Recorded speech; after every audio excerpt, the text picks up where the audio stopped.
Muito boa tarde ou boa noite a todos vós. É um privilégio podermos retomar os nossos estudos.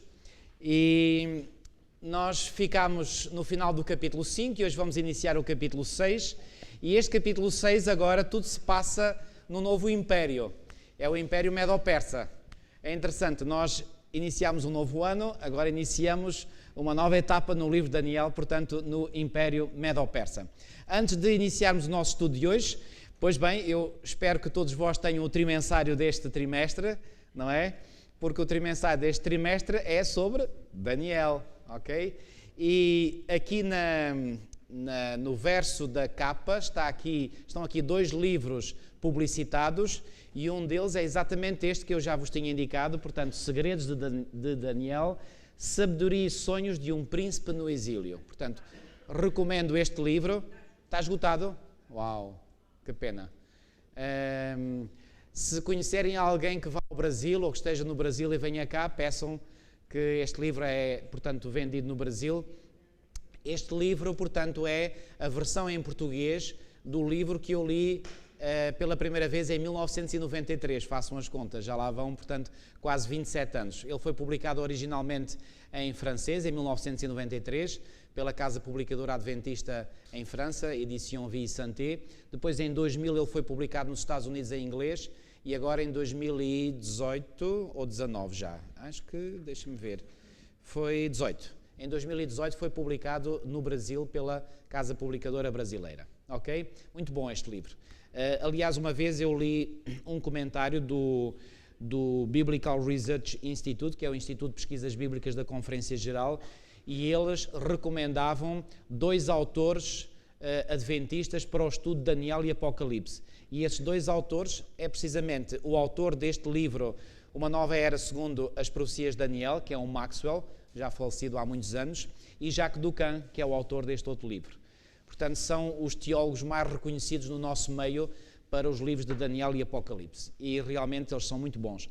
Há uma diferença entre os dois, mas é uma diferença de, digamos, não é que um é melhor que o outro, os dois são bons, mas um faz uma abordagem mais historicista, é o caso do Maxwell, e outro faz uma abordagem mais biblicista, é o caso do Jacques Doucan. Eu pessoalmente, cada um tem os seus gostos, os seus dons, mas eu pessoalmente inclino mais para o lado biblicista, ou seja, eu gosto que tudo seja provado pela Bíblia, e o Jacques Doucan é um especialista em fazer isso. Portanto, gosto muito do autor Jacques Doucan por causa disso. Ele vai mesmo ao pormenor bíblico. Sabem, por exemplo, nós podemos provar a sequência dos 4 reinos da estátua de Daniel 2 pela história, ok? Mas eu pessoalmente considero que tem muito mais valor provar pela Bíblia. Reparem, não estou a dizer que a história não é importante, claro que é. A história é um argumento indesmentível. Mas nós podemos provar a sequência dos 4 reinos somente pela Bíblia e somente pelo livro de Daniel. Okay? Aliás, o 4º reino temos que recorrer ao Novo Testamento e nomeadamente a Mateus. Muito bem, vamos abrir as nossas Bíblias em Daniel capítulo 6. Daniel capítulo 6.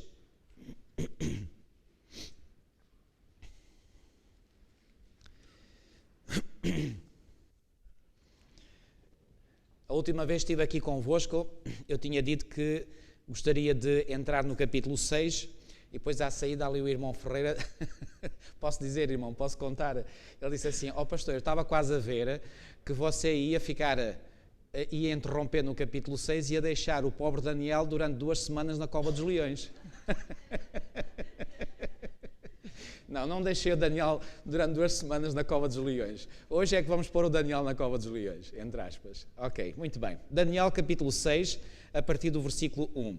Estamos aqui, já agora, eu não vos tenho dado habitualmente datas, aliás, já referi algumas, mas estes eventos descritos no capítulo 6 referem-se ao ano 536 a.C. Já agora, todas estas datas que eu vos dou são datas criadas por eruditos. E já agora, em termos de cronologia bíblica, esta é só uma informação para vocês ficarem a saber. Eu estava no meu curso de Teologia e um dia, lá na livraria de Colões, eu vi lá uns mapas de cronologia bíblica que me chamaram imediatamente a atenção. Eu sou um apaixonado por cronologia, por datas sempre gostei de história, de saber a sequência dos eventos, etc. Nunca fiz nenhum esforço para decorar datas, porque naturalmente eu fixo datas. Uma vez a minha mulher achou muita graça, porque eu peguei numa data do dia em que estávamos e disse assim: olha, o ano passado para esta data aconteceu isto, há 2 anos aconteceu isto, há 3 anos aconteceu isto. Ela ficou: oh mulher, homem, como é que tu te lembras? Eu disse: eu lembro-me. Bom, não me lembro disto para todos os dias, mas tenho uma grande facilidade, tudo o que é números, eu tenho uma grande facilidade em decorar. Não sei se isto também se deve ao facto que quando eu era criança, eu tinha uma facilidade muito grande em fixar tudo o que era números, porque eu às vezes fazia, sei lá, tinha aquele exercício mental de, por exemplo, olhar para os carros de pessoas que eu conhecia e fixava a matrícula. E fixava números de telefone, mas não me esquecia. Aquilo era uma coisa natural, ninguém me pedia para eu fazer aquilo, nunca ninguém me pediu, mas eu fazia aquilo naturalmente. Então, quando na disciplina de História eu tinha que fixar datas, aquilo era canja para mim. Então, nunca tive essa dificuldade. Um pormenor interessante, uma vez eu morava na cidade de Setúbal, durante parte da minha adolescência, e havia um autocarro que de vez em quando eu apanhava em Setúbal para vir da escola para casa. Só apanhava esse autocarro às segundas-feiras. E a matrícula eu fixei, como eu tinha fixado muitas outras matrículas, era CA 9229, nunca mais me esqueço. Porque 92 é ao contrário de 29, ou 29 ao contrário de 92. Então, CA 9229. E fixei. Passados muitos anos, eu era pastor na igreja de Évora e Elvas, e eu estava na cidade de Évora e um autocarro à minha frente, mas com outra cor. Eu olho para a matrícula CA 9229 e disse: olha, isto é o autocarro que trabalhou em Setúbal aqui há uns anos atrás. Identifiquei. Portanto, a minha mulher diz que isto é um dom, provavelmente é. Deus me dá este dom de eu fixar números, gostar de números, gosto de números. Eu já, na brincadeira, já disse, eu se não fosse adventista, se calhar ainda daria num cabalista, não é? Sabe o que é um cabalista? É uma disciplina do judaísmo, que é mística, portanto, aquilo envolve misticismo, eles só funcionam com números. Portanto, fazem toda uma série de teologias com números, e é números para a esquerda e números para a direita. Eu tenho receio, se eu não fosse adventista, eu dava num cabalista. Estava eu a dizer que eu em Colões vi então essas cartas cronológicas e atraiu uma atenção. E eu então comprei essas cronologias. Eu olhei bem, analisei para ver se eram cronologias dignas de confiança ou não, e eu vi, não, isto está certo. Então eu comprei aquilo, depois fui para o meu quarto, comecei a analisar aquilo com muito cuidado, e depois vi no verso das cronologias que aquilo era baseado em estudos de alguns teólogos eruditos. E há lá um nome que me chamou a atenção. Enfim, não fixei todos os nomes, mas há um nome que chamou a atenção.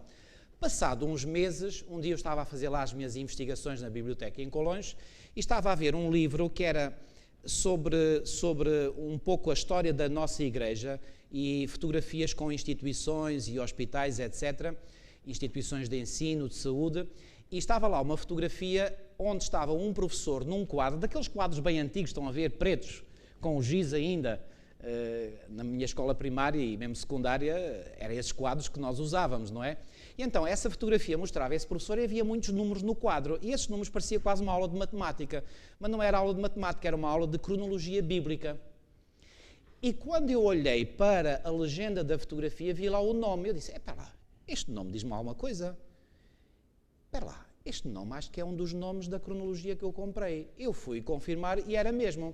Resultado, essas cronologias que eu tinha comprado, um dos autores que está por base dessas cronologias é um teólogo, ou foi um teólogo, já não é vivo, adventista. Ok? E mais recentemente, aqui há uns anos atrás, comprei numa livraria evangélica em Lisboa uma Bíblia que é a BOC. Vocês já ouviram falar? Bíblia por ordem cronológica. A Bíblia por ordem cronológica começa com o texto de João 1:1. No princípio era o verbo. Depois vai a Gênesis 1 e dá todo o texto bíblico de Gênesis 1 a Apocalipse 22:20 em ordem cronológica. E então eles mencionam lá, portanto, os nomes dos eruditos bíblicos que estudaram a cronologia bíblica, sobre os quais se basearam para fazer essa Bíblia. Imaginem qual é um dos nomes. O nome desse erudito adventista, que é Edwin Thiele. Fixem este nome. E-D-W-I-N, depois T-H-I-E-L-E. Edwin Thiele. Foi uma das mentes mais brilhantes em cronologia bíblica e era adventista. Faça uma busca da internet, Edwin Thiele, e vão encontrar material desse erudito. Portanto, foi professor na Universidade de Andrews, um grande erudito bíblico e, portanto, um grande especialista em cronologia. Isto para dizer o quê? Nós, adventistas do sétimo dia, temos uma compreensão da cronologia bíblica que está no topo, é topo de gama. Portanto, os evangélicos copiam-nos a nós, não somos nós que copiamos a eles copiam-nos a nós. Topo de gama. Portanto, a nossa compreensão da cronologia bíblica é topo de gama. Não estou a dizer isto com vaidade, mas com o reconhecimento que Deus nos tem dado essa vantagem. Então, para dizer o quê? Daniel 6 ocorreu, estes acontecimentos aqui relatados, no ano 536 a.C. 3 anos após o quê? Lembram-se o que é que aconteceu em 539? 3 anos antes. Atenção que este calendário está a andar para trás. Okay? Portanto, 536 é depois de 539. Em 539 caiu o Império Babilónico. E, portanto, isto aqui é 3 anos depois. E quando é que o Império Babilónico caiu? Vem relatado no final do capítulo 5, foi o que nós vimos. Eu vou ler mais uma vez os versículos 30 e 31 de Daniel 5. Naquela mesma noite foi morto Belsazar, rei dos caldeus, e Dario o Medo, com cerca de 62 anos, se apoderou do reino. Isto foi em 539. 3 anos depois aconteceu o que vamos ler agora no capítulo 6. Está bom? Ok? Então, pareceu bem a Dario constituir sobre o reino a 120 sátrapas, que estivessem por todo o reino. O que eram estes sátrapas? Eram tipo, vou atualizar para a linguagem de hoje, eram governadores distritais. Assim como, por exemplo, quando há uma mudança de governo, mudam-se os governadores. Há o governador do distrito do Porto, do distrito de Aveiro, do distrito de Santarém, do distrito de Lisboa. Estes sátrapas, portanto, eram uma espécie de governadores que reinavam sobre diferentes províncias do novo reino, do reino da Medo-Pérsia. E sobre eles, ou seja, sobre todos estes sátrapas, 3 presidentes, dos quais Daniel era um. Ou seja, quem é que supervisionava o trabalho de todos estes 120 sátrapas ou governadores? Eram 3. E um desses 3 era Daniel. Portanto, vejam a posição que Daniel vai ocupar no novo reino. Já não estamos no tempo de Babilónia, estamos agora no tempo do reino Medo-Persa. Então, assim como Daniel tinha ocupado uma posição de destaque no Império de Babilónia, ele agora vai ocupar uma posição de destaque no novo reino da Medo-Pérsia. E a pergunta que eu vos queria fazer agora para reflexão é esta. Porquê é que vocês acham que, sendo que os Medo-Persas sucederam a Babilónia, e Babilónia, portanto, era um inimigo, um império inimigo dos Medo-Persas, como é que os Medo-Persas vão pegar em Daniel, que tinha servido no reino de Babilónia, e vão agora preservá-lo? O que é que vocês acham que... Reparem, não se faz isso em política, normalmente. Porquê? Porque alguém que trabalhou num governo anterior pode ser um indivíduo muito perigoso no novo governo. O que é que vocês acham que terá levado os Medo-Persas a terem confiança suficiente em Daniel para pegarem num homem que tinha trabalhado na administração do anterior império e agora aceitá-lo na administração do novo império? E não só aceitá-lo na administração do novo império e numa posição de topo, porque ele era presidente dos 120. Pelo seu caráter, é verdade, mas sabem sobretudo porquê? Porque Daniel tinha previsto a queda de Babilónia. E certamente aquilo que aconteceu no capítulo 5, em que Daniel previu, esse conhecimento passou para o novo rei, que foi o rei Dario. Repare o que é que diz a última parte de Daniel 5. Daniel capítulo 5. Aliás, até exatamente, fala em Dario. Versículo 31, 5:31. E Dario o Medo, com cerca de 62 anos, se apoderou do reino. Quando ele se apoderou do reino, quase certeza que ele teve conhecimento de que Daniel tinha na noite anterior previsto a queda de Babilónia. Ele pensou, uau, este homem então é um homem que é dos nossos. E sabem o que é que vai acontecer? Este Dario vai ficar muitíssimo amigo de Daniel. Já iremos ver porquê. Mas vamos continuar a ler. Versículo 3, 6:3. Então os presidentes e os sátrapas procuravam ocasião para acusar a Daniel a respeito do reino. Ou seja, mais uma vez, lembram-se de Daniel 3? Lembram-se que quando nós analisámos o capítulo 3 de Daniel, eu vos ter dito que havia lá os colegas de trabalho dos companheiros de Daniel, ou seja, de Ananias, Misael e Azarias, que tinham alguma dor de cotovelo em relação aos 3 companheiros de Daniel. E porquê que tinham essa dor de cotovelo? Porque o rei Nabucodonosor, depois dos acontecimentos relatados em Daniel 2, os tinha elegido a posições de destaque. E eles agora viram, naquela convocação que o rei fez para a planície de Dura para adorar a estátua de ouro que ele tinha mandado edificar, eles viram aí a oportunidade de ouro para quê? Para tramarem.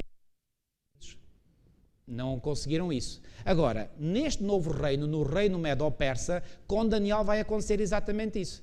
Havia lá certamente sátrapas que não gostavam de Daniel e certamente pela integridade. Sabem que aqueles que são íntegros incomodam sempre alguns à volta deles. E porquê que incomodam? Bom, por duas razões. Primeiro porque eles olham para aquelas pessoas que são íntegras e veem que, digamos, deixam muito a desejar quando eles olham para eles mesmos. E depois, nunca nos esqueçamos que nós estamos num grande conflito e por detrás das pessoas estão ou as forças espirituais do bem ou as forças espirituais do mal. E aqueles que não estão do lado de Deus, quem é que está do lado deles? Obviamente, Satanás e os seus anjos.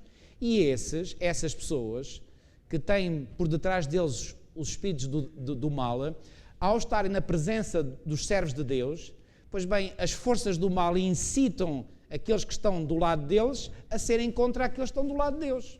Amigos, é assim. E isto foi assim no passado e continua a ser hoje assim, é igualzinho. Não mudou nada. Porque não há nada novo debaixo do sol, ok?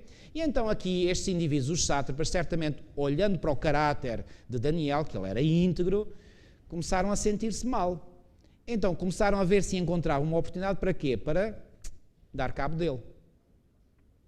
E procuraram, e procuraram, e procuraram, e nada. E não encontravam. Olha o que nos diz o texto. Versículo 3. Então mesmo Daniel se distinguiu destes presidentes e sátrapas porque nele havia um espírito excelente e o rei pensava em estabelecê-lo sobre todo o reino. Ui! Quando eles souberam que o rei até procurava ainda promovê-lo mais, olhem aqui, versículo 4. Então os presidentes e os sátrapas procuravam ocasião para acusar a Daniel a respeito do reino, mas não puderam achá-la, nem culpa alguma, porque ele era fiel e não se achava nele nenhum erro, nem culpa. Então, podemos nós depreender daquilo que acabámos de ler nestes versículos 3 e 4, que havia aqui também uma inveja destes sátrapas para com Daniel? Claramente, claramente. E amigos, deixem-me dizer-vos uma coisa, mais uma vez, deixem-me atualizar para os nossos dias. Não tenham dúvidas que muitas vezes é o que acontece ainda hoje nos nossos dias. Uma pessoa queira ser íntegra, queira ser fiel, vai sempre, quer queira, quer não. Aliás, o Filho de Deus não vai querer suscitar invejas em ninguém. Ele simplesmente quer fazer o seu trabalho e quer fazer o seu trabalho bem feito. Ele quer ser íntegro em todas as coisas, em todos os negócios que faz. Mas precisamente por ser íntegro é que vai criar mal-estar naqueles que não são. E aqueles que não são vão procurar fazer o quê? Vão procurar deitar abaixo aquele que é íntegro, porque aquele que é íntegro lhes faz sombra. E foi isso que quiseram fazer aqui com Daniel. Conseguem perceber o que é que está aqui em jogo? Agora, versículo 5. Disseram, pois, estes homens, aqueles que procuravam destruir Daniel, nunca acharemos ocasião alguma para acusar este Daniel, se não a procurarmos contra ele na lei do seu Deus. Ou seja, o que é que eles aqui tomaram consciência? Tomaram consciência que não havia forma de pegar, porque em termos, por exemplo, administrativos, na forma como ele exercia o seu trabalho, não havia ponta para onde se lhe pegasse. Ele era íntegro. Eles bem procuraram, não havia hipótese. Então eles pensaram, não, isto é uma tarefa inglória, nós não vamos conseguir ter êxito indo por este caminho, vamos ter que pegar na religião dele. E muitas vezes, amigos, é esta a razão porque às vezes pegam convosco. Nos vossos trabalhos, se vocês sentirem invejas, etc., não é porque às vezes vocês possam, porque eu acredito, e acredito isto todo o meu coração, e não vou dizer isto para vos estar, desculpem a expressão, a afagar o pelo. Não, eu digo isto porque eu tenho consciência que aqueles que são de Deus, aqueles que são filhos de Deus, distinguem-se naturalmente no ambiente de trabalho onde estão, na sociedade onde estão. E precisamente por se distinguirem, criam antipatias, criam invejas da parte daqueles que não são de Deus. E muitas vezes, quando aqueles que não são de Deus querem tramar os que são de Deus, sabem que, como é que eu vou tramar se ele é íntegro? Então, o que é que eles fazem? Muitas vezes recorrem à religião para denegrir a imagem, denegrir o caráter daqueles que querem denegrir através da religião. Foi esta a estratégia que os inimigos de Daniel encontraram para denegrir a imagem de Daniel. E agora, o que é que aconteceu? Versículo 6. Então estes presidentes e sátrapas foram juntos ao rei e lhe disseram: ó rei Dario, vive eternamente. Esta parecia ser uma expressão que era muito usada naqueles tempos. Todos os presidentes do reino, os prefeitos e sátrapas, conselheiros e governadores, concordaram em que o rei estabeleça um decreto e faça firme o interdito que todo o homem que, por espaço de 30 dias, fizer petição a qualquer Deus ou a qualquer homem, e não a ti, ó rei, seja lançado na cova dos leões. Esperem um bocadinho. O que é que eles dizem no início ao rei? Todos os presidentes do reino, os prefeitos e sátrapas, conselheiros e governadores concordaram em que o rei estabeleça um decreto. Eu pergunto, esta afirmação é verdadeira em si? Sim ou não? Não. Porquê é que não pode ser? Porque não tinham contactado Daniel. Porque se tivessem contactado Daniel, o que é que acham que seria a posição de Daniel? Claro que ele seria contra um tal decreto destes. Mas não consultaram Daniel, claramente, e Daniel não era um simples sátrapa, era um dos 3 presidentes dos sátrapas todos. E não consultaram. Então reparem, estão a ver, estes homens supostamente estão a agir segundo todos os regulamentos, mas estão a quebrar um regulamento fundamental, porque não foram ter com um dos presidentes. Irmãos, estão a ver, porque é que eu estou a querer realçar isto? Para mostrar a hipocrisia destas pessoas. Quer dizer, eles queriam ser tão estritos com os regulamentos, etc., quando eles próprios violavam os regulamentos. E não se esqueçam de uma coisa, quando alguém tentar fazer algo contra vós, se vocês analisarem bem e se tiverem sangue frio, que só Deus vos pode dar, às vezes numa situação em que vocês estão a ser acusados falsamente, tenham sangue frio suficiente para descobrir onde é que os vossos detratores ou inimigos estão a falhar, porque seguramente eles estão a falhar. Lembram-se de Jesus no Sermão da Montanha ter dito: bem-aventurados sois quando disserem todo o mal contra vós, mas disserem todo o mal contra. Ora, venham lá ver o texto comigo, quero que vejam com os vossos próprios olhos. Mantenham a Bíblia aberta em Daniel 6 e venham comigo a Mateus 5. Mateus capítulo 5. Irmãos, eu vou-vos dizer mais uma vez uma coisa, não sei se os irmãos já perceberam isso. O meu objetivo com este seminário do livro de Daniel não é tanto simplesmente analisar o livro de Daniel em si, também é, claro. Não é só vos recordar factos passados, mas é sobretudo pegar nos factos passados e atualizá-los para os dias de hoje. E tirar destes factos passados e daquilo que está relatado no passado, lições que sejam de importância vital para nós. E eu sei que nós hoje, nós confrontamos com estas situações, com situações idênticas, ou muito idênticas, àquelas que os servos de Deus no passado se confrontaram. É igual, amigos, porque o conflito é o mesmo. As forças do mal são as mesmas, mas também do nosso lado temos o mesmo Deus. Ok? Então reparem, aqui em Mateus no capítulo 5, reparem o que é que Jesus disse. Mateus capítulo 5 e versículos 11 e 12. Bem-aventurados sois quando por minha causa vos quê? Vos injuriarem. O que é uma injúria? Ora digam lá. Já sentiram uma vez na pele uma injúria? Dói, não dói? Dói. Dói não é pouco. Já sentiram que é uma injúria? Dói bastante. Mas o Senhor está aqui a dizer, bem-aventurados sois quando vos injuriarem. Imaginem. Eu já vos digo porque é que Jesus disse somos bem-aventurados. Bem-aventurados sois quando por minha causa vos injuriarem e vos perseguirem. E agora reparem. E disserem todo o mal contra vós. Eu li bem? Não. Eu falhei uma palavra. Qual foi a palavra que eu falhei? E mentindo, disserem todo o mal contra vós.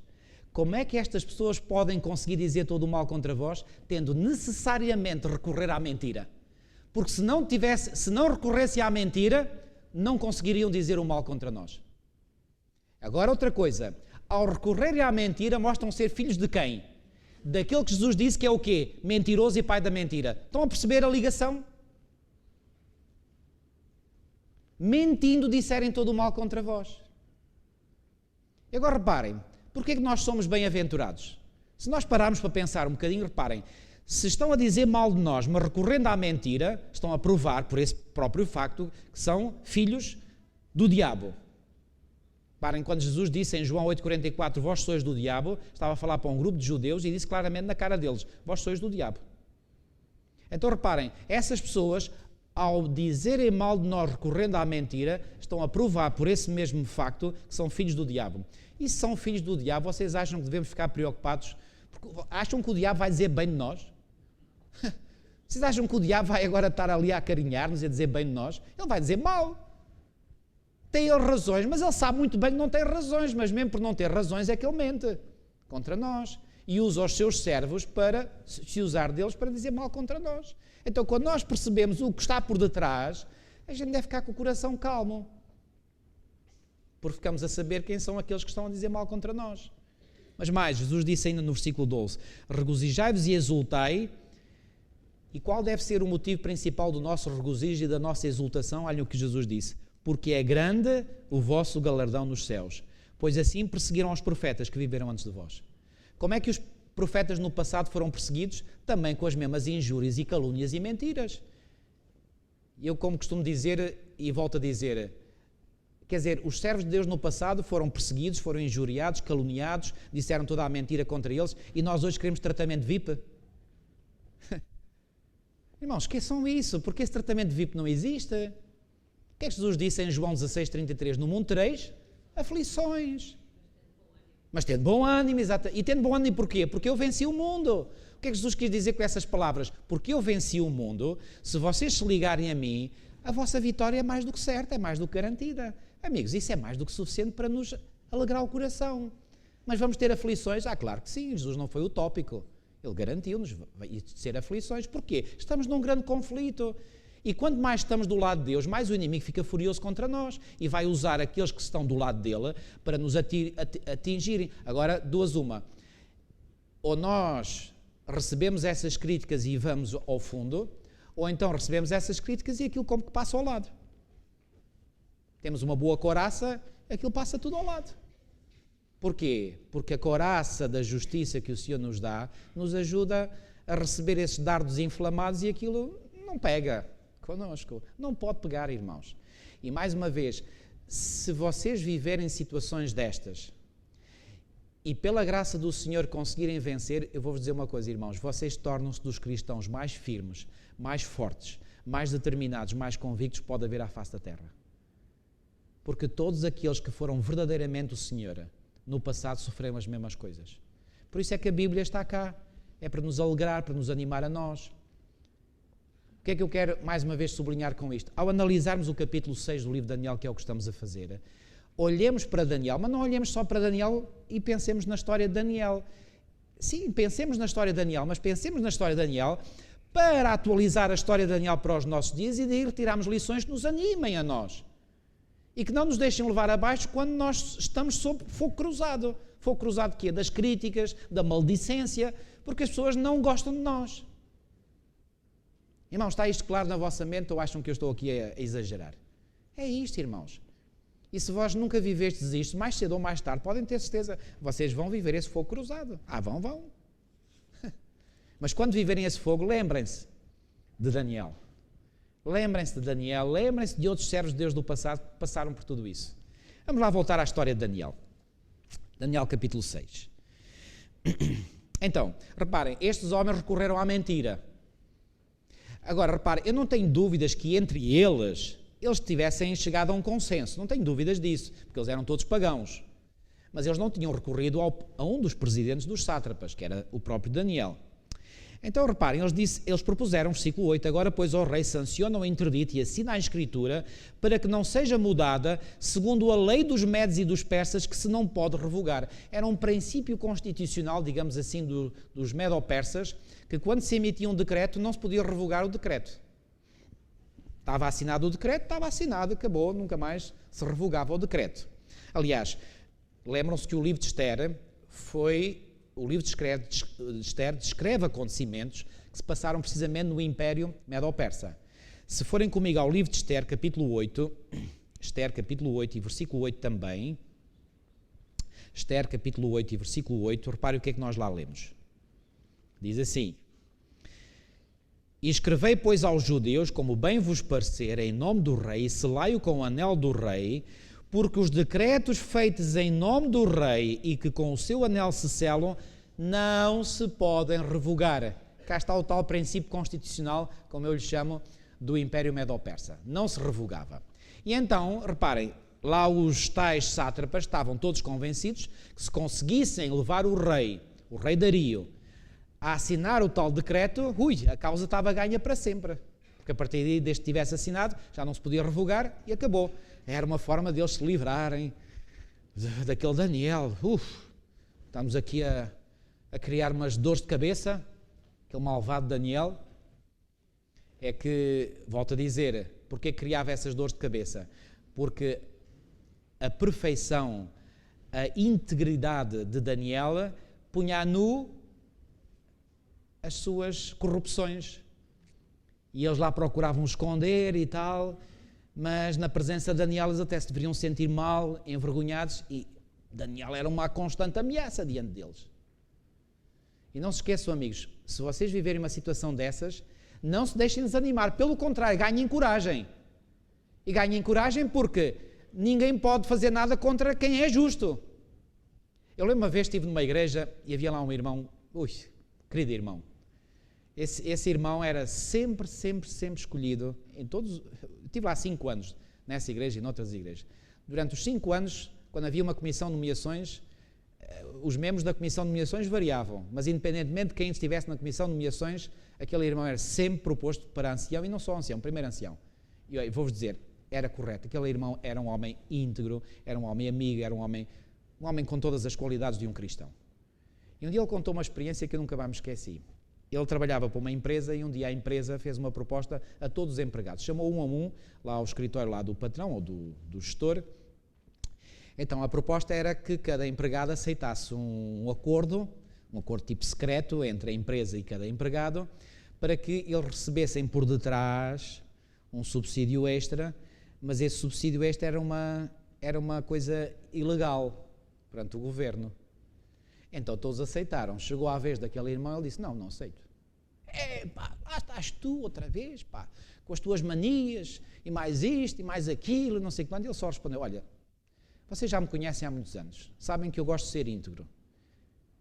Como é que acham que eu tinha cara para eu que ensinei as minhas filhas, era um irmão que tinha 2 filhas, que cara é que acham que eu tinha perante as minhas 2 filhas, que sempre as ensinei a serem igualmente honestas e íntegras? Que cara é com que eu apareceria perante as minhas filhas depois de permitir um esquema destes? Pronto, está bem, pronto, ok, tudo ciclando, pronto. Viram que não podiam fazer nada com ele. Passado algum tempo, numa reunião em que estavam lá a classe, digamos, do gestor da empresa com outros, sabe o que é que saiu da boca de um deles? Olhem, vocês são todos corruptos, menos ali, aquele indivíduo, apontaram para ele. Toma lá que... A quem é que elogiaram? Criticaram a ele ser íntegro, mas quando chegou o momento da verdade, apontaram para outro e disseram, este é o único que é íntegro aqui no meio de todos vós. Amigos, nunca perdemos por ser íntegros.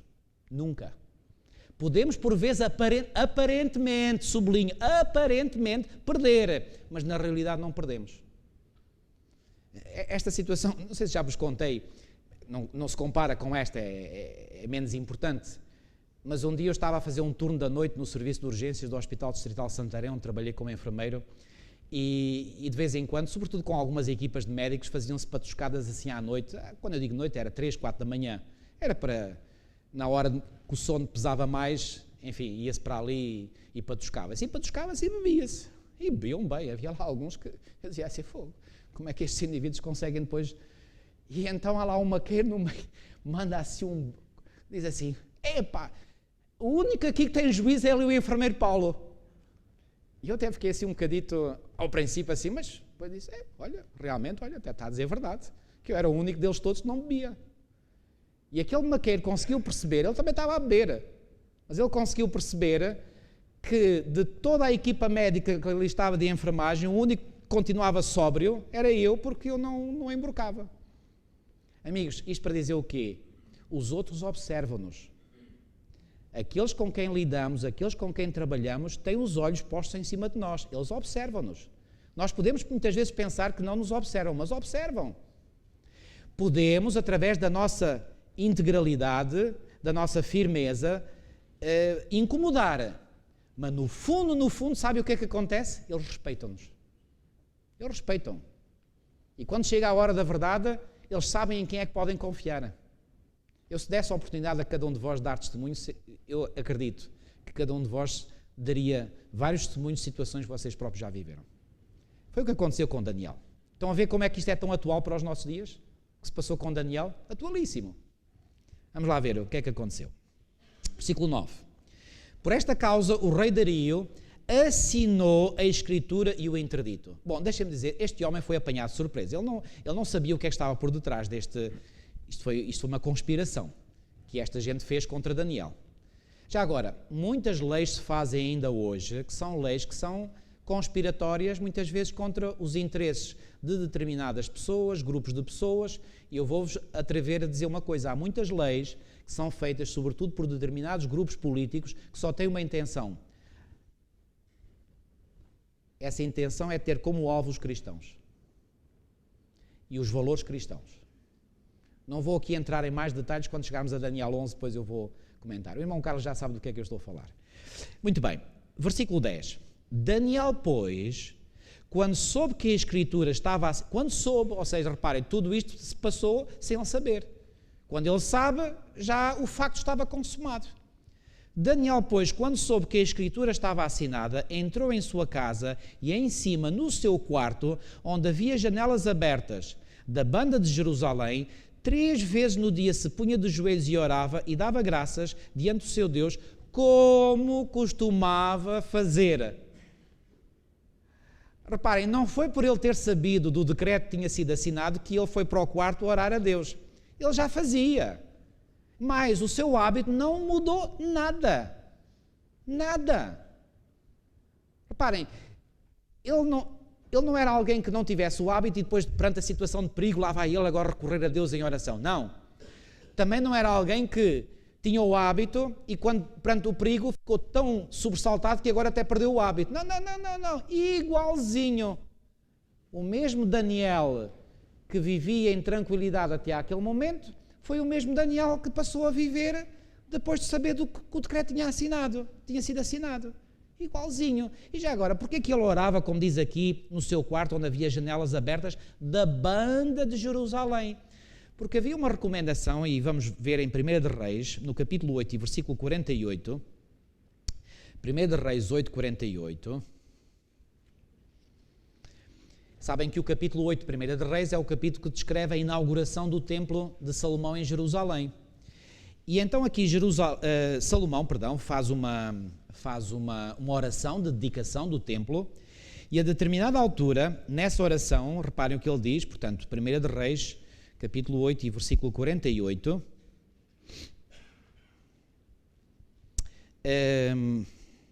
já agora, permitam-me, para percebermos um bocadinho melhor, a partir do versículo 46, permitam-me ler a partir do versículo 46, diz assim, portanto, 1 de Reis 8, 46, quando pecarem contra ti, pois não há homem que não peque, e tu te indignares contra eles e os entregares às mãos do inimigo. Reparem, isto veio a acontecer no período em que Israel foi levado cativo, Judá foi levado cativo pelos babilónios, sim ou não? Isto aconteceu, ok? E tu te indignares contra eles e entregares às mãos do inimigo, a fim de que os leve cativos à terra inimiga, cá está, foi o que aconteceu durante o exílio em Babilónia, longe ou perto esteja, e agora reparem, versículo 47, e na terra onde forem levados cativos, caírem em si e se converterem, e na terra do seu cativeiro, vamos aqui atualizar, Babilónia, te suplicarem dizendo, pecamos e perversamente procedemos e cometemos iniquidade, e se converterem, versículo 48, a ti de todo o seu coração e de toda a sua alma, na terra de seus inimigos que os levarem cativos, e orarem a ti como? O que é que lá vem agora a seguir? Voltados para a sua terra, que deste a seus pais. Qual era a terra que deste a seus pais? A terra de Israel. Para esta cidade que escolheste e para a casa que edifiquei ao teu nome, ouve-te nos céus, lugar da tua habitação, a sua prece e a sua súplica, e faz justiça. Estava Daniel a cumprir com esta recomendação, sim ou não? Estava. É que quando Daniel orava, vamos lá voltar a Daniel 6, quando Daniel orava, vamos lá ver outra vez o versículo 10, entrou em sua casa e em cima no seu quarto, onde havia janelas abertas da banda de Jerusalém, 3 vezes no dia se punha de joelhos e orava e dava graças diante do seu Deus, como costumava fazer.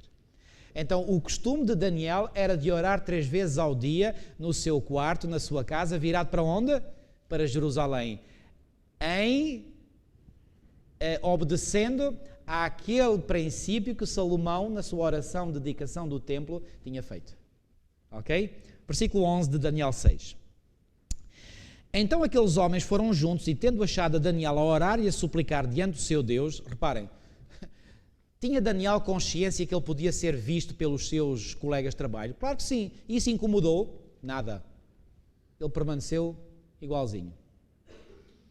Isto é a tal integridade, é a tal justiça que faz o justo sentir-se bem na sua pele, sentir-se à vontade, sentir-se confiante, mesmo sabendo que tem uma súcia de inimigos à sua volta.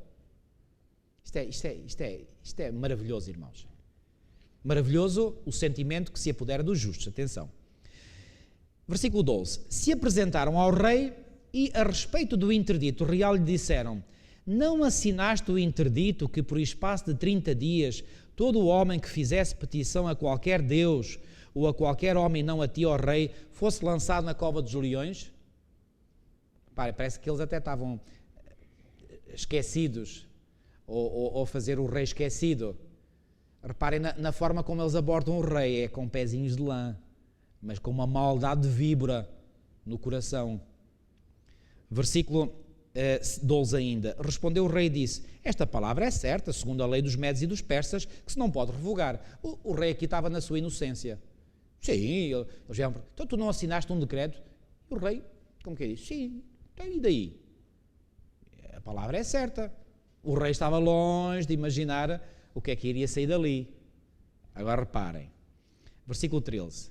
Então responderam e disseram ao rei: esse Daniel, que é dos exilados de Judá, ele sabia muito bem a origem de Daniel, não faz caso de ti, ó rei, nem do interdito que assinaste, antes 3 vezes por dia faz a sua oração. Agora reparem, versículo 14. Tendo o rei ouvido estas coisas, ficou muito penalizado e determinou consigo mesmo fazer o quê? O que é que lá diz? Livrar a Daniel. E até ao pôr do sol se empenhou por salvá-lo. Aqui o rei caiu nele. E aqui ele percebeu claramente o que é que tinha movido aqueles indivíduos a terem apresentado o decreto que apresentaram a ele para ele assinar. E ele, na sua inocência, desconhecendo o que é que estava por trás, porque se ele tivesse sabido, não teria certamente assinado. Mas ele foi apanhado, agora já tinha assinado, não se pode revogar. O rei viu-se aqui numa situação complicada. E diz aqui que se empenhou por quê? Por salvar. Já agora, eu faço-vos uma pergunta. Porquê é que vocês acham que este rei apreciava tanto a Daniel? Bom, eu já sei qual é a resposta clássica. Bom, porque Daniel era um homem íntegro. E está correta, mas há mais. E sabem como é que nós podemos saber isso? Venham comigo a Daniel capítulo 11 e versículo 1. Daniel capítulo 11 e versículo 1.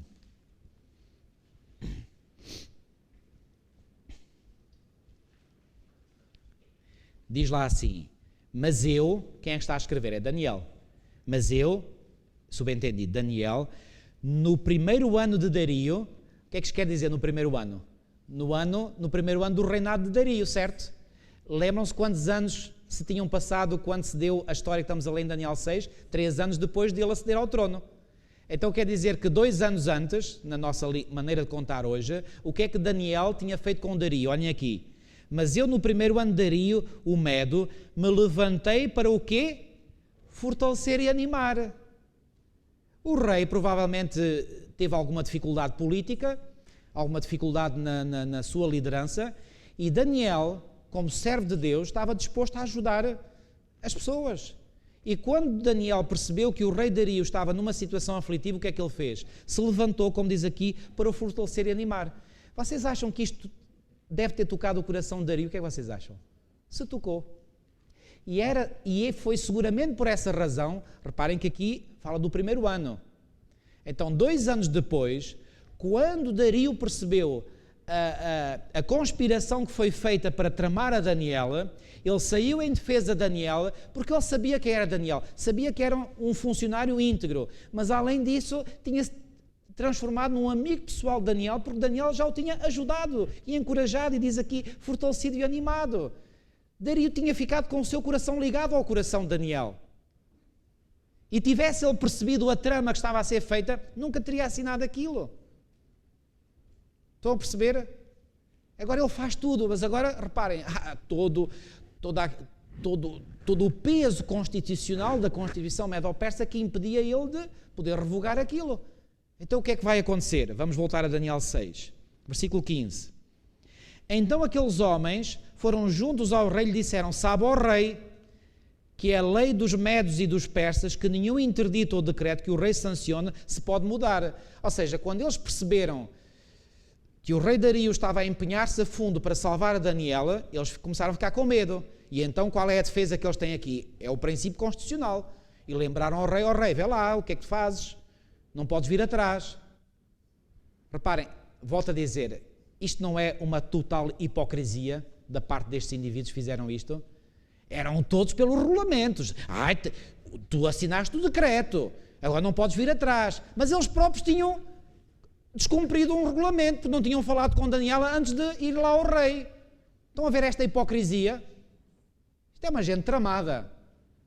E porquê que esta gente é tramada? Porque o príncipe que os alimenta, que os sustém, já sabemos quem é. É o mesmo do costume, é o mentiroso e pai da mentira. Quer dizer, quando convém, é a lei, mas quando a lei não convém, fogem à lei. E de que maneira? Agora, versículo 16. Então o rei ordenou que trouxesse a Daniel e o lançassem na cova de Julio. Ou seja, o que é que o rei aqui se apercebeu? Não conseguia. Não conseguia fazer nada para livrar Daniel. E agora reparem, disse o rei Daniel, o teu Deus, a quem tu continuamente serves, que ele te livre. Reparem, estamos na presença de um rei pagão. Mas era um rei pagão que tinha sido ajudado, animado, fortalecido por Daniel. Eu pergunto, este homem tinha percebido até este momento quem era Daniel verdadeiramente, sim ou não? Este homem diz, da boca para fora, o Deus a quem tu continuamente serves, que ele te livre. Dario, um rei pagão, tinha a plena certeza que Daniel continuamente servia o Deus verdadeiro. Irmãos, é esta a impressão que nós devemos colocar no espírito das outras pessoas. Podem, muitos deles, querer fazer o que quiserem, mas que a impressão seja esta, eles olhem para nós e vejam que nós somos pessoas que continuamente servimos o Deus verdadeiro. Reparem, aqui Dario não era um inimigo de Daniel, era amigo, tinha todas as razões para isso. Ele aqui empenhou-se ao máximo para salvar Daniel, não conseguiu, porque os outros estavam lá por detrás como cães assanhados. E finalmente ele disse, olha, eu não posso fazer nada, que o Deus a quem tu serves, que ele te livre. Versículo 17. Foi trazida uma pedra e posta sobre a boca da cova, selou ao rei com o seu próprio anel e com o dos seus grandes, para que nada se mudasse a respeito de Daniel. Quem é que vocês acham que teve a ideia de pôr lá a pedra e o selo e tudo isto? Os inimigos de Daniel. Ou seja, para ter a garantia que não fosse lá o rei ou enviasse lá uma comitiva de noite e pudesse salvar a Daniel, como se os leões não tivessem já devorado. Versículo 18. Então o rei se dirigiu para o seu palácio, passou a noite em jejum.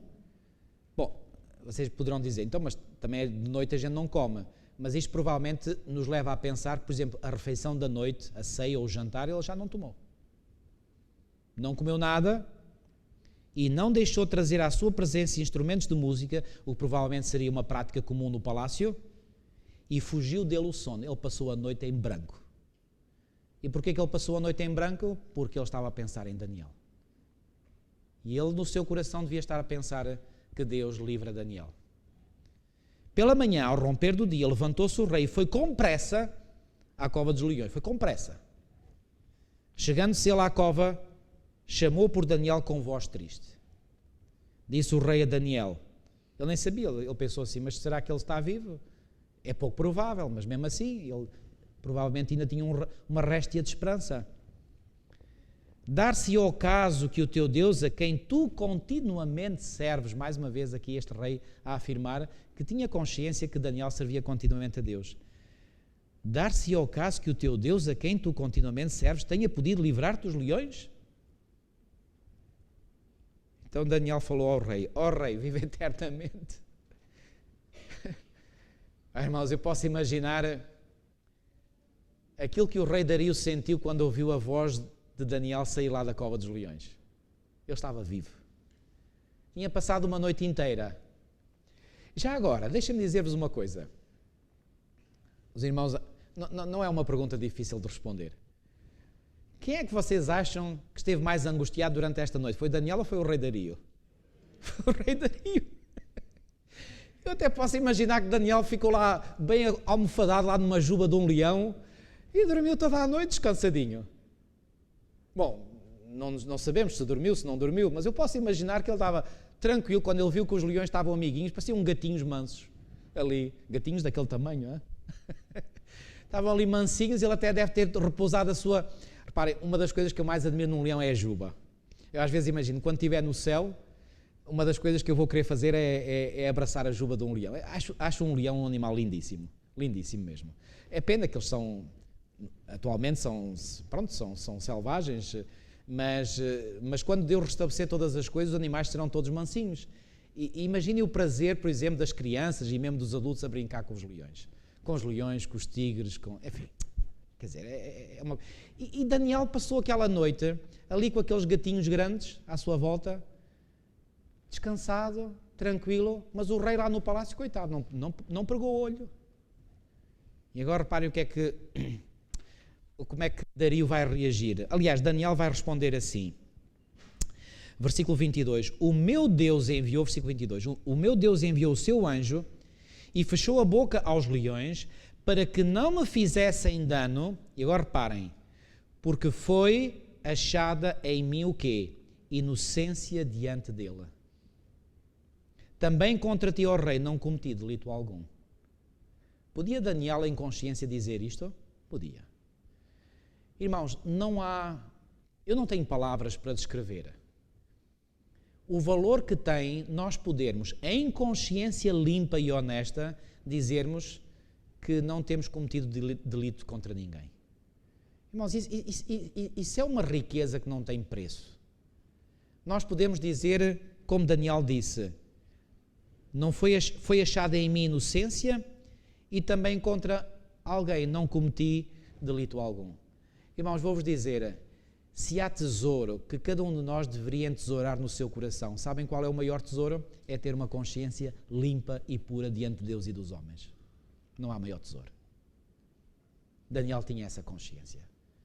Olhem um exemplo que Daniel coloca diante de nós. Nos dias em que nós vivemos hoje, nós podemos, pela graça e pelo poder do Senhor, ser pessoas que poderão honestamente dizer que estão inocentes diante de Deus e não cometeram delito algum contra alguém. Mesmo que tenham cometido, se entretanto pediram perdão por isso, o Senhor perdoou e isso aí está apagado do nosso registro criminal. Lembram-se do caso de Davi que cometeu aquele adultério e depois preparou um plano para a morte do marido de Batseba. Sabe o que é que o Senhor disse de Davi, já depois de Davi ter morrido? Conhecem esse texto? Uau, para mim é um texto bomba atómica na Bíblia. Deixem-me recordar, mantenham outra vez as vossas Bíblias abertas, venham comigo a 1 Reis, capítulo 14. 1 Reis, capítulo 14. Isto para dizer o quê? Para que nenhum de vós pense que nós só poderemos ter uma consciência limpa se nunca pecamos. Não, podemos ter pecado, mas se entretanto fomos purificados pelo sangue do Cordeiro, podemos ter esse registro limpo novamente. Ok? Foi o caso de Davi. Olhem aqui o que o próprio Deus disse de Davi. Não são palavras... Já agora, por falar em palavras humanas, sabem o que é que o autor do livro de Reis, que não sei quem foi, escreveu acerca de Davi? Vamos ler primeiro esse versículo e depois compará-lo com o outro. Venham então primeiro a 1 Reis 15, versículo 5. Ok? 1 Reis 15, versículo 5. Vocês conhecem a história de Davi, certo? Do seu adultério. Sabem como é que tudo começou? Com a cobiça. Transgressão do 10º mandamento. A cobiça levou ao adultério, o adultério levou ao homicídio. Normalmente é assim, quando nós abrimos uma comporta para o pecado, não fica por aí. Aquilo depois é em série. Aquilo é depois umas atrás das outras. Foi o que aconteceu com Davi. Não tivesse ele cobiçado, quando ele viu aquela mulher, bom, eu não tenho dúvidas, a mulher era uma estampa, devia ser Miss Universo da altura. E claro que um homem ao ver uma mulher, ainda por cima nua, quer dizer, os olhos de Davi... Agora, o que é que Davi, quando viu aquela mulher, deveria ter feito? Voltado as costas e voltado para o palácio. E se tivesse sido assaltado com pensamentos, era pedir a Deus, Senhor, por favor, tire estes pensamentos da minha mente. Mas não, Davi olhou, gostou, apreciou, começou a entreter o pensamento e depois não se conteve e mandou chamar lá um dos seus empregados do palácio. Olha, vão lá trazer aquela mulher que eu preciso ter uma entrevista com ela. Ele já tinha tudo planeado, não é? E depois terminou tudo lá na cama do rei Davi. E o pior foi quando a mulher lhe mandou um recadinho lá por uma cartinha a dizer, olha, estou grávida. Ui. E agora, Davi, o que é que ele faz? Ele manda chamar o marido, faz com que o marido vá para casa, embebeda porque ele não foi. Conhecem a história, vem relatada em 2 Samuel capítulo 11, certo? Conhecem essa história? Então agora venham, à luz dessa história que vocês conhecem, venham ver o texto de 1 de Reis 15:5. 1 de Reis 15:5. Reparem, são palavras do autor do livro, e diz assim, porquanto Davi fez o que era reto perante o Senhor, e não se desviou de tudo quanto lhe ordenara, em todos os dias da sua vida. Espera lá, vamos fazer aqui uma pausa. Se o texto ficasse por aqui, a gente lia e dizia assim, o quê? Há aqui qualquer coisa que não bate certo. Não, espera, mas ainda não acabámos de ler o versículo. Cá está. Senão no caso de Urias o Heteu. Já ficamos mais aliviados. Afinal de contas, o relato é fidedigno. Afinal de contas, está aqui a dizer que, pronto, ele teve uma vida sempre honesta, sempre íntegra, excepto no caso de Urias, ou seja, ali é que foi a grande casca de banana que ele pisou e lá vai ele. E não foi só, quando se diz o caso de Urias, inclui a cobiça, o adultério e o homicídio, inclui tudo, ok? Agora pasmem, digo bem, pasmem, ao ler o versículo que vem no capítulo 14. Venham agora ao capítulo 14, capítulo anterior, e vamos ler os versículos 7 e 8, ok? 14, 7 e 8. Deus pede a um profeta, e esse profeta é mencionado no versículo 2, que é o profeta Aías, para ir ter com o primeiro rei da nação dividida de Israel, que era o reino do norte, era o rei Jeroboão I. E diz assim o versículo 7, 1 Reis 14, 7. Vai e diz a Jeroboão, assim diz o Senhor Deus de Israel, porquanto te levantei do meio do povo e te fiz príncipe sobre o meu povo de Israel, e tirei o reino da casa de Davi e te entreguei.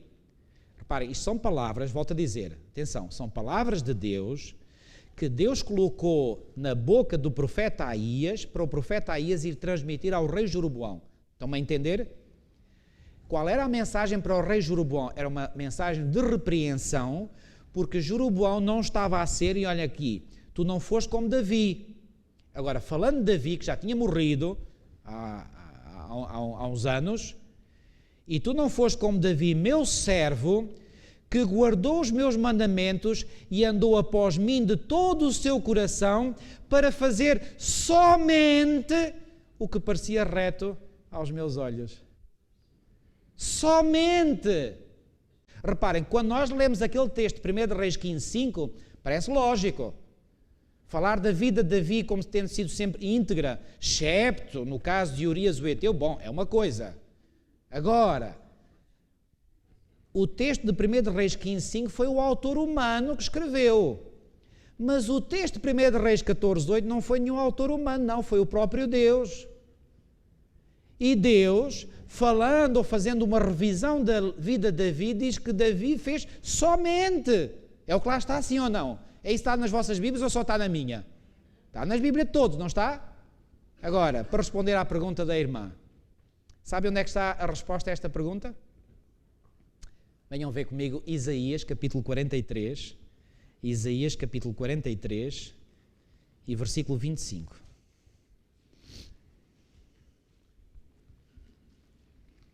Isaías capítulo 43 e versículo 25.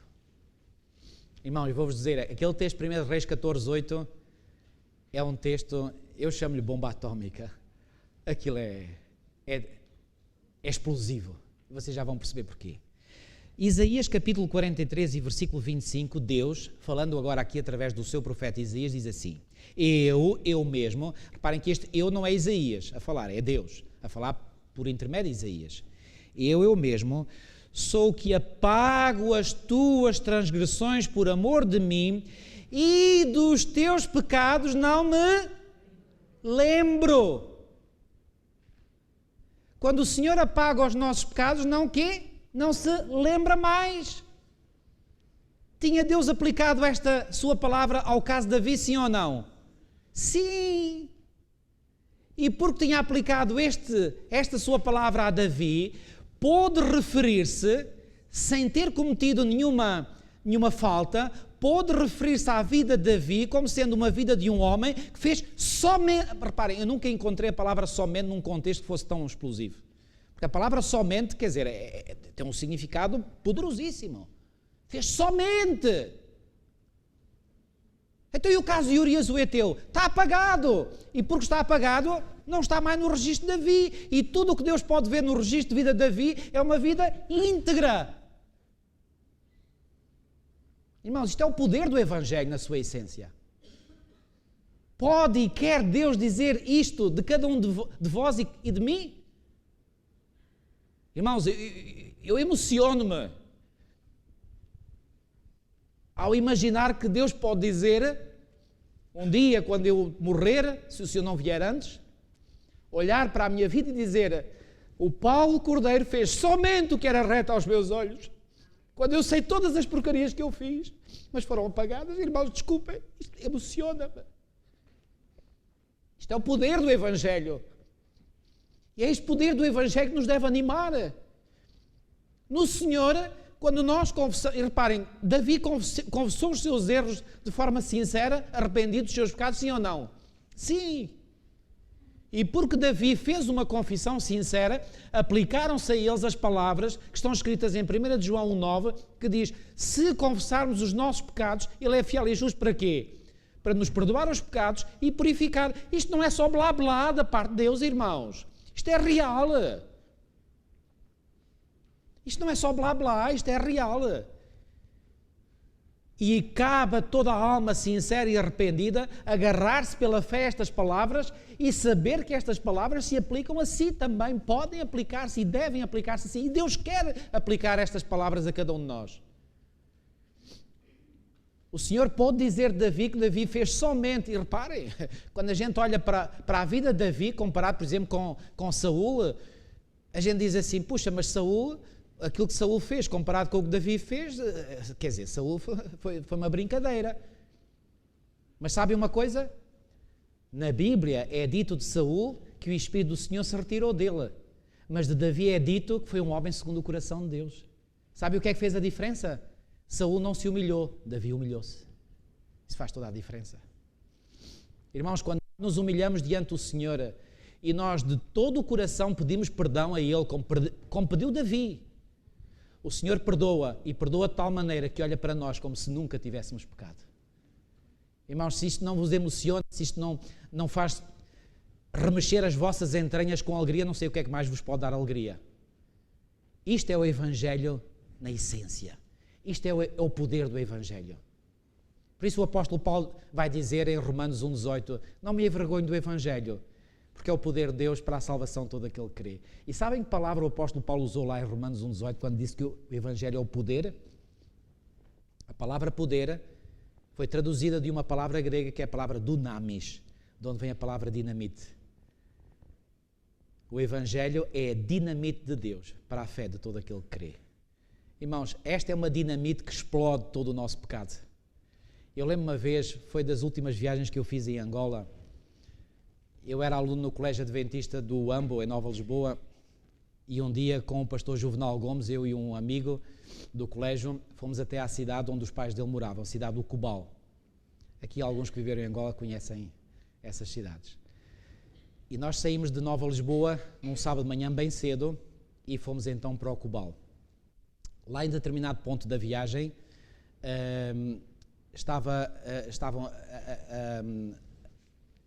a estrada em obras, estavam a fazer uma nova estrada e, entretanto, tivemos que fazer um desvio e estava lá a indicação de que na construção da nova estrada estavam para dinamitar lá e eu tive a oportunidade de ver, era um grande pedregulho, daqueles pedregulhos naturais que estão assim no campo, enorme. E aquele pedregulho estava exatamente no sítio por onde queriam que a estrada passasse. Isto foi no sábado de manhã. Entretanto, nós regressámos do Cobal no domingo à tarde. Quando lá passámos, não vi lá pedra nenhuma. Sabem porquê? Tinha sido dinamitado, aquilo foi pelos ares. Estava lá nada. E esta imagem do poder da dinamite ficou-me gravada e quando eu percebi aquele texto de Romanos 1,18, já agora, venham ver esse texto comigo, Romanos 1,18. Romanos 1,18. Romanos capítulo 1, versículo 18.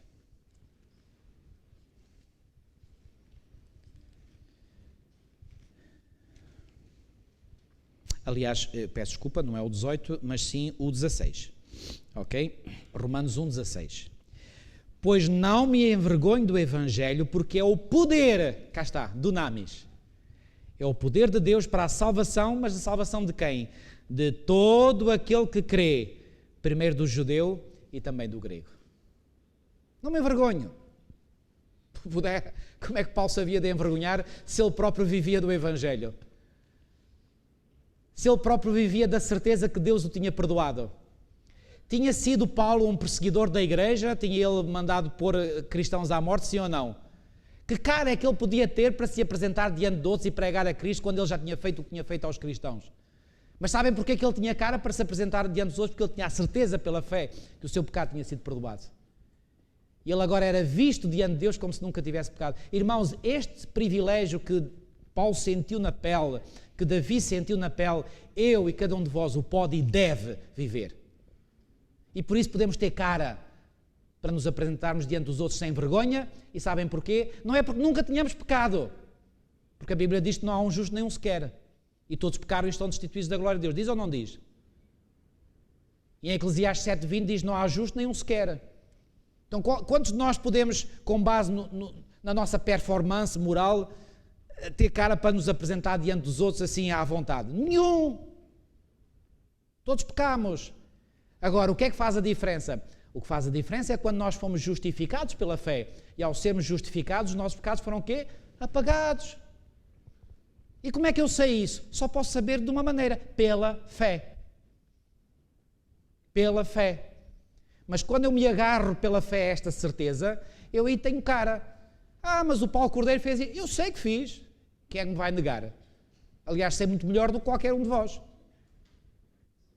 Mas, se eu tenho a certeza, porque a tenho, porque fiz por isso e chorei arrependido pelos meus pecados, se eu tenho a certeza que os meus pecados foram perdoados porque eu os confessei, eu sei que o Senhor pegou nesses meus pecados e os lançou aonde? Segundo diz Miqueias 7, nas profundezas do mar. E por isso agora o meu registro criminal está limpo diante do Senhor. E Ele pode olhar para mim como se eu nunca tivesse pecado.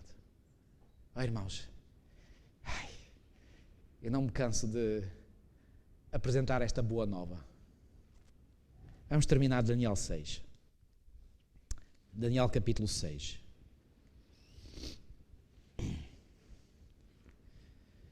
Daniel capítulo 6.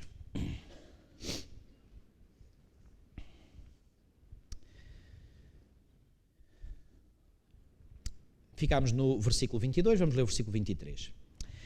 Então o rei se alegrou sobremaneira e mandou tirar a Daniel da cova. Assim foi tirado Daniel da cova e nenhum dano se achou nele. Porquê? O que é que lá diz? Porque crera no seu Deus. Já agora, irmãos, deixem-me fazer uma outra atualização para os nossos dias. Podemos nunca ser lançados numa cova literal com leões literais. Mas vou-vos dizer uma coisa e não sei se os irmãos irão concordar comigo. Podemos não estar envolvidos de leões literais, mas de leões de duas patas muitas vezes podemos estar. Desculpem-me a expressão. Não é os leões de quatro patas, os tais gatinhos grandes que eu falei há bocadinho. Não é desses. Mas muitas vezes podemos estar a viver em covas simbólicas e rodeados de leões por todos os lados. Percebem o que eu estou a querer dizer? E sabem uma coisa, o mesmo Deus que foi capaz de fechar a boca àqueles leões de quatro patas, é o mesmo Deus que é capaz de fechar a boca aos leões de duas patas que possam estar à nossa volta. Perceberam a lição?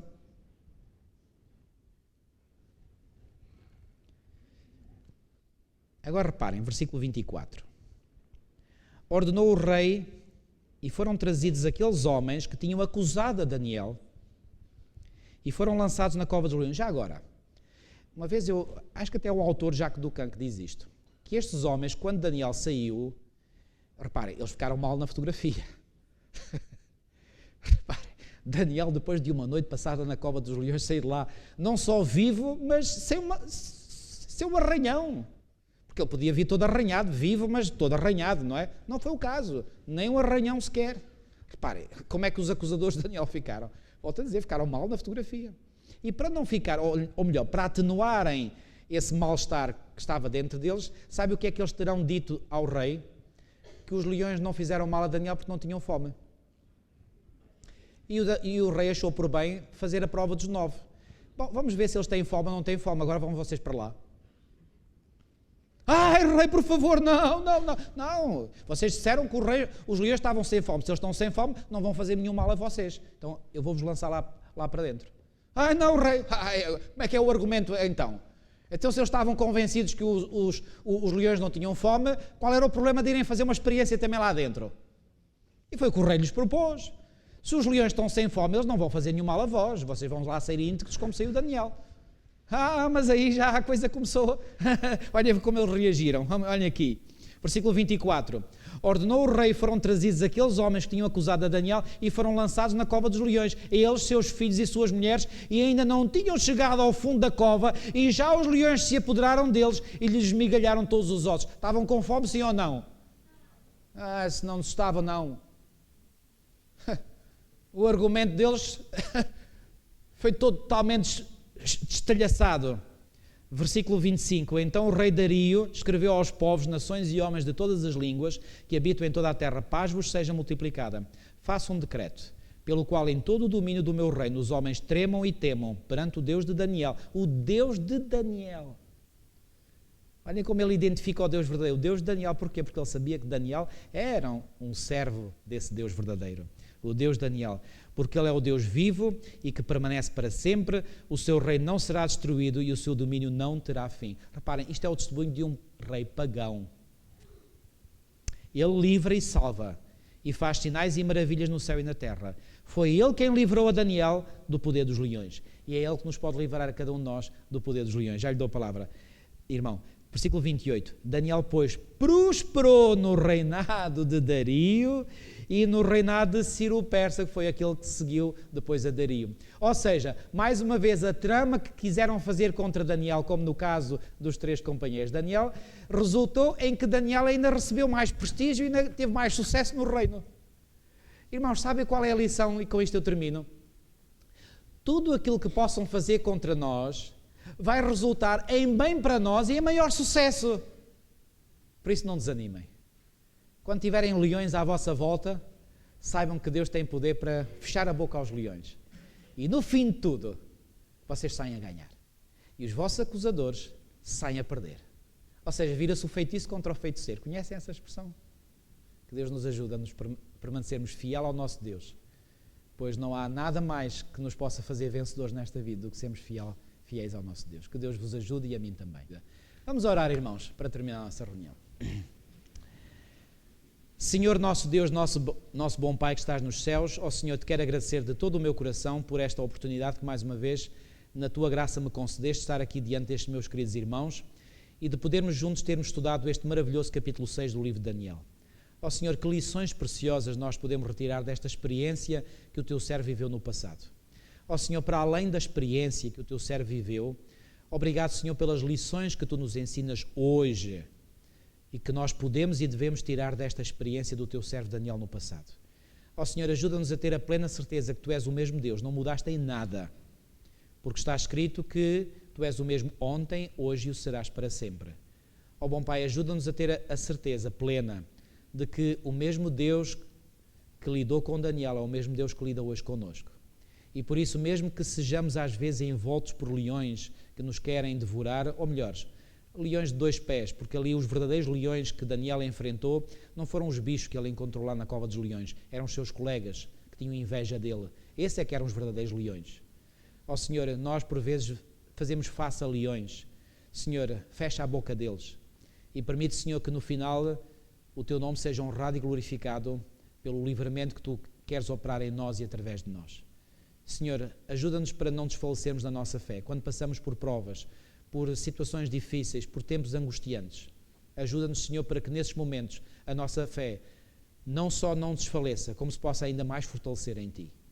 Fica comigo e com cada um destes meus queridos irmãos e irmãs, e que o Teu nome, Senhor, possa ser continuamente honrado e glorificado em cada um de nós, de modo a que possa ser dito, Senhor, ou possamos ter a consciência plena para dizer que nenhum delito temos cometido contra ninguém e a nossa consciência está limpa perante Ti.